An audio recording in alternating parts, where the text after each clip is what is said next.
नमस्कार दोस्तों। पिछले वीडियोस में हमने देख लिया कि मोर्टार का वॉल्यूम कैसे निकालें, ब्रिक का नंबर कैसे निकालें वॉल बनाने के लिए। इस वीडियो में हम देखेंगे कि किसी स्ट्रक्चर को बनाने के लिए कंक्रीट का जो क्वांटिटी है वो कैसे निकालें। तो सबसे पहले आपके सामने एक शेप है, इसे जैसे कि आप जानते हो ट्रेपेजियम कहा जाता है। अगर मान लीजिए ऐसा कोई स्ट्रक्चर मुझे दे दिया जाए कि ट्रेपेजियम शेप का कोई स्ट्रक्चर है, इसकी कंक्रीट की क्वांटिटी निकाल के बताओ। तो देखो ट्रेपेजियम का जो मैंने क्या बताया था आपको पहले निकालना है क्या, क्रॉस सेक्शन एरिया। ट्रेपेजियम भले ये स्ट्रक्चर है बट साइड से देखने पर आपको जिस चीज पर फोकस करना है वो है कि इसका क्रॉस सेक्शन कैसा दिख रहा है। ये क्रॉस सेक्शन में कैसा दिख रहा है, एक ट्रेपेजियम। ठीक है, अब ट्रेपेजियम का फॉर्मूला पता होना चाहिए। ट्रेपेजियम का फॉर्मूला क्या होता है क्रॉस सेक्शन का, हाफ इनटू में लिखना है आपको हाइट ऑफ द ट्रेपेजियम, और फिर इनटू में लिखना है आपको ये जो दोनों पैरेलल साइड है ना, नीचे वाली प्लस ऊपर वाली। तो इसको अगर मैं बेस कह देता हूं, इसको टॉप कह देता हूं, तो बेस प्लस टॉप। तो ये होता है फॉर्मूला ट्रेपेजियम का। ठीक है, तो इसी तरह से अगर हम इस गिवन फिगर का निकाल लेते हैं क्रॉस सेक्शन एरिया, तो कितना आ जाएगा, हाफ यानी कि 1/2 इंटू आपको करना है हाइट कितनी है हमारे डायग्राम में 2.5, तो 2.5 इंटू आपको करना है क्या, ब्रैकेट में नीचे वाली साइड प्लस ऊपर वाली साइड। नीचे वाली साइड 1 है, ऊपर वाली साइड 0.5 है, तो 1 प्लस 0.5 कितना आ रहा है, ये आ गया हमारा 1.875। तो यानी कि क्रॉस सेक्शन हमारा है 1.875। ये तो क्रॉस सेक्शन आ गया। अब यही क्रॉस सेक्शन जब 3D में मैं एक्सटेंड करूंगा तो ये पूरा स्ट्रक्चर बन जाएगा ना, तो मैं इसको इंटू कर दूंगा इस वाली लेंथ से यानी 3 से, है ना। तो ये मेरा आ गया, तो 1.875 इंटू कर दूंगा मैं 3 से, तो 5.625।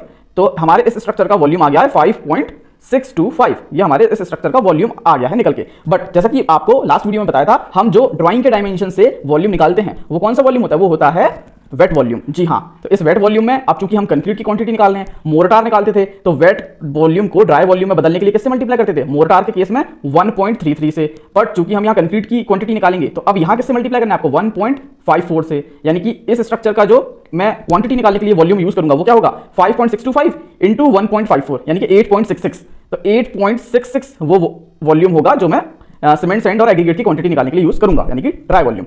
इसी तरह से अगला स्ट्रक्चर हमारा एक सर्कुलर कॉलम। सर्कुलर कॉलम का भी अगर हमें क्वांटिटी निकालना है वॉल्यूम, तो कैसे निकालें, ऊपर से देखने पे क्या लगेगा, ये सर्कल, तो सर्कल का क्रॉस सेक्शन एरिया कैसे निकलता है, पाई आर स्क्वायर और इंटू कर देंगे कॉलम की हाइट से। ठीक है, तो पाई हमने लिखा यहाँ पाई, तो हमने लिखा यहाँ पाई इंटू आर। आर कितना था, आर था 500 mm यानी कि 0.5 मीटर।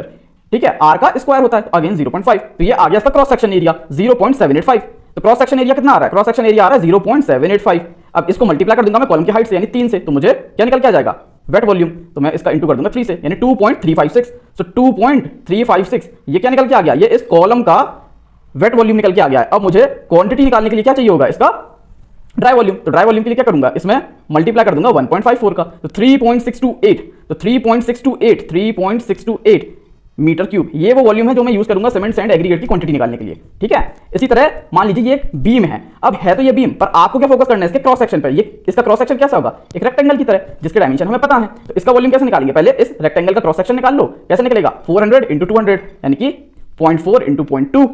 ठीक है, ये आ गया क्रॉस सेक्शन 0.08 इंटू इस बीम की लेंथ कितनी है 3 मीटर, तो इंटू कर दूंगा क्रॉस सेक्शन को मैं 3 से, तो 0.24। तो 0.24 हमारा क्या आ गया है, इस एलिमेंट का आ गया है 0.24 हमारा वेट वॉल्यूम 0.24 m क्यूब। ठीक है, अब ये तो वेट है, इसको ड्राई में चेंज करने के लिए क्या करूंगा, इंटू 1.54, तो 0.3696। तो 0.3696 m क्यूब ये मेरा आ गया है ड्राई वॉल्यूम जो मैं यूज करूंगा सीमेंट सैंड एग्रीगेट की क्वांटिटी निकालने के लिए।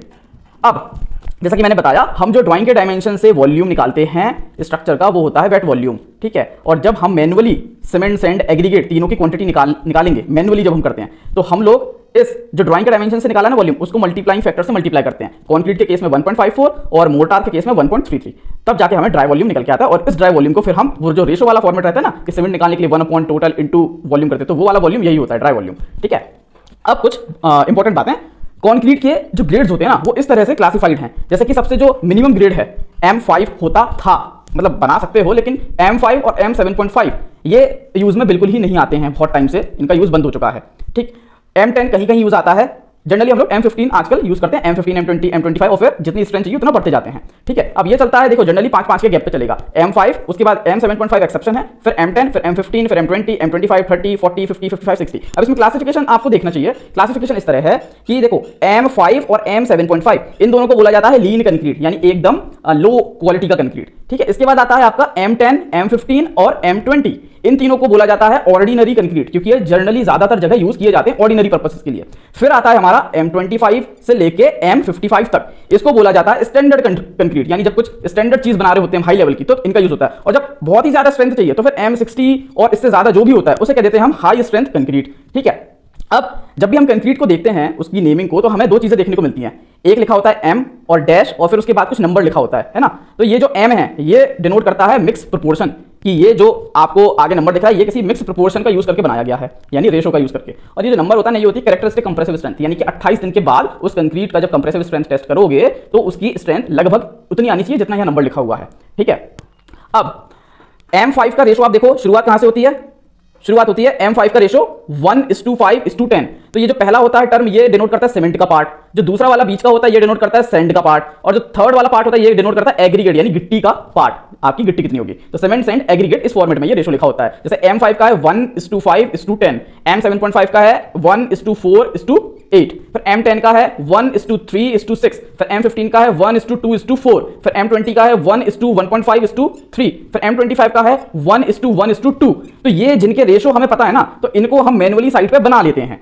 हालांकि वो एकदम एग्जैक्ट तो नहीं बनता, बट एक काम चलाने लायक बन जाता है इन रेशोस का यूज करके। इसलिए इन सारे कंक्रीट को M25 तक को हम कह देते हैं नॉमिनल मिक्स कंक्रीट, क्योंकि हम इनका रेशो का यूज करके मैन्युअली बना सकते हैं साइट पे, इसलिए इनको कहते हैं नॉमिनल मिक्स कंक्रीट। इसके बाद जो भी कंक्रीट होते हैं ना M20 के बाद, उसको कहा जाता है डिजाइन मिक्स, क्योंकि उसका फिर एक प्रॉपर डिजाइनिंग करके मिक्स करके ऑटोमेटिक मशीन के द्वारा बनाया जाता है वो कंक्रीट फैक्ट्रीज में, ताकि उसमें एकदम स्ट्रेंथ प्रॉपर आए, कोई भी कोताही ना बरती जाए, उसकी स्ट्रेंथ बिल्कुल कम ना हो। ठीक है, तो M25 के बाद जितने भी हैं ग्रेड उनको डिजाइन मिक्स की प्रोसेस से बनाया जाता है, और M25 तक आप नॉमिनल मिक्स रेशोस का यूज करके बना सकते हो।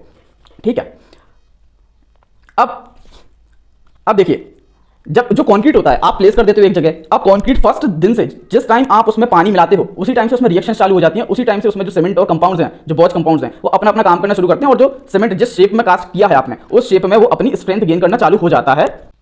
एक्सपेरिमेंट करके ये देखा गया कि जो कंक्रीट है वो पहले दिन के एंड पर अपने जो टोटल स्ट्रेंथ होगी ना कैरेक्टरिस्टिक, उसका 16% गेन कर लेगा। इसी तरह तीसरे दिन के एंड पे कंक्रीट अपनी टोटल कैरेक्टरिस्टिक स्ट्रेंथ का 40% गेन कर लेगा। सातवें दिन के एंड पे कंक्रीट अपनी कैरेक्टरिस्टिक स्ट्रेंथ का 65% गेन कर लेगा। 14वें दिन के एंड पे कंक्रीट अपने कैरेक्टरिस्टिक स्ट्रेंथ का 90% गेन कर लेगा, और 28वें दिन पे कंक्रीट अपनी कैरेक्टरिस्टिक स्ट्रेंथ का 99% गेन कर लेगा। अब ये जो बचा हुआ 1% है ना, वो आगे के एक साल तक थोड़ा थोड़ा करके गेन करता रहता है कंक्रीट, यानी 100% स्ट्रेंथ 28 दिन पर भी गेन नहीं होती है, 99% होती है। तो ये चीजें आपको ध्यान रखनी चाहिए, और इंपॉर्टेंट ये है कि आप याद कर लो कौन सा ratio, M10, M15, M20, M25, ये रेशोज आप याद कर लो। और याद रखने की एक और चीज कि जो सीमेंट तो 1:1 चल रहा है रेशो में, जो सैंड और एग्रीगेट के बीच है ना वो 1:2 का फैक्टर चलता है। जैसे यहां देखो सैंड 5 है तो एग्रीगेट इसका दुगना 10, यहां पे सैंड 4 है तो एग्रीगेट इसका दुगना 8। तो ऐसे करके भी आप याद कर सकते हो, आपको बस याद रखने हैं। ठीक है, जितने भी नॉमिनल मिक्स हैं वो आपको मुंह जुबानी याद होने चाहिए। ठीक, और प्लस ये कि कौन से दिन पे कितनी कितनी कैरेक्टरिस्टिक स्ट्रेंथ का परसेंटेज गेन कर लेता है कंक्रीट, क्योंकि ये कई बार साइट पे काम आ जाता है। अब रही बात, मान लीजिए एक एग्जांपल लेते हैं कि हम M25 कंक्रीट यूज करेंगे 1:1:2 वाला। ठीक है, और मैं आपको निकाल के दिखा रहा हूं क्वांटिटी इस बीम के लिए। ठीक है, ये जो बीम है हमारी जिसका हमने निकाला था वॉल्यूम 0.3696, ये कौन सा वॉल्यूम था, ड्राई वॉल्यूम है ना। तो अब मैं यूज कर रहा हूं ये, तो टोटल कितना आएगा 2 + 1 + 1, 2 और 1 3 और 1 4। ठीक है, अब मुझे निकालना है सीमेंट की क्वांटिटी कैसे निकालूंगा, सीमेंट का पार्ट कितना है 1 डिवाइड बाय टोटल कितना 4 इंटू ड्राई वॉल्यूम कितना था 0.3696, तो 0.3696 ये मैंने निकाला, तो कितना आ गया ये 0.3696 इंटू 1/4 है ना, 1/4, तो ये आ गया 0.0924। तो 0.0924 ये क्या है, ये M³ में आया है, पर जब हम सीमेंट लेने दुकान पे जाएंगे तो वो तो बैग्स की फॉर्म में आता है। और पिछले वीडियोस में मैंने आपको बताया था कि एक बैग जो सीमेंट होता है 50 kg का, उसका वॉल्यूम कितना होता है 0.0347। तो इस M³ को हम डिवाइड कर देंगे 0.0347। क्योंकि 0.0347 सीमेंट के एक 50 किलो के बैग का वॉल्यूम होता है। ठीक है, तो कितना आ गया 2.66। तो 2.66 आ रहा है बैग्स, यानी कि हम बोल देंगे कि हम 3 बैग ऑफ सीमेंट तो लाएंगे उस बीम को कास्ट करने के लिए। ठीक है, अब सैंड की बारी, सैंड को कैसे निकालोगे आप, सैंड को निकालने के लिए सैंड का पार्ट कितना है 1, नीचे टोटल यानी 4 इंटू अगेन ड्राई वॉल्यूम कितना रखोगे 0.3696। तो अगेन फिर आप करोगे 1/4 इंटू 0.3696, तो ये आ गया सैंड लगेगी 0.0924 M³। अब सैंड क्योंकि थोड़ी बहुत वेस्टेज भी होगी तो आप थोड़ा बहुत बढ़ा भी सकते हो इसको 3% 5%, जितना भी आपको सुटेबल लगे as a factor of safety. ठीक है, इसी तरह आप एग्रीगेट का वॉल्यूम निकालोगे कि एग्रीगेट कितना लग जाएगा, तो एग्रीगेट का कैसे निकालोगे, एग्रीगेट के लिए एग्रीगेट का पार्ट देखो कितना है 2 divide by total 4 into dry volume 0.3696, तो कितना आ जाएगा ये 2 डिवाइड बाय 4 इंटू 0.3696, तो 0.1848। तो एग्रीगेट कितना आ गया 0.1848 M³। अब मान लीजिए सीमेंट और एग्रीगेट का जो हमने निकाला है क्वांटिटी वो M³ में निकाला है, पर कई लोग हो सकता है कि टन में पूछें या केजी में पूछें, तो उसके लिए हमें सीमेंट की उसके लिए हमें सैंड की जो है वो बल्क डेंसिटी क्या होता है यानी किलो न्यूटन पर एम क्यूब, ये पता होनी चाहिए, या फिर उसकी डेंसिटी पता हो केजी पर मीटर क्यूब में। जब डेंसिटी पता होगी तो फिर हम वॉल्यूम का यूज करके उसका केजी या टन में वेट निकाल देंगे। तो इस वीडियो में हमने देखा कि कंक्रीट की क्वांटिटी किस तरह से निकाली जाती है और उसके कॉन्स्टिट्यूएंट सीमेंट्स एंड एग्रीगेट किस तरह से निकाले जाते हैं, उनकी क्वांटिटी। आई होप आपको समझ में आया हो।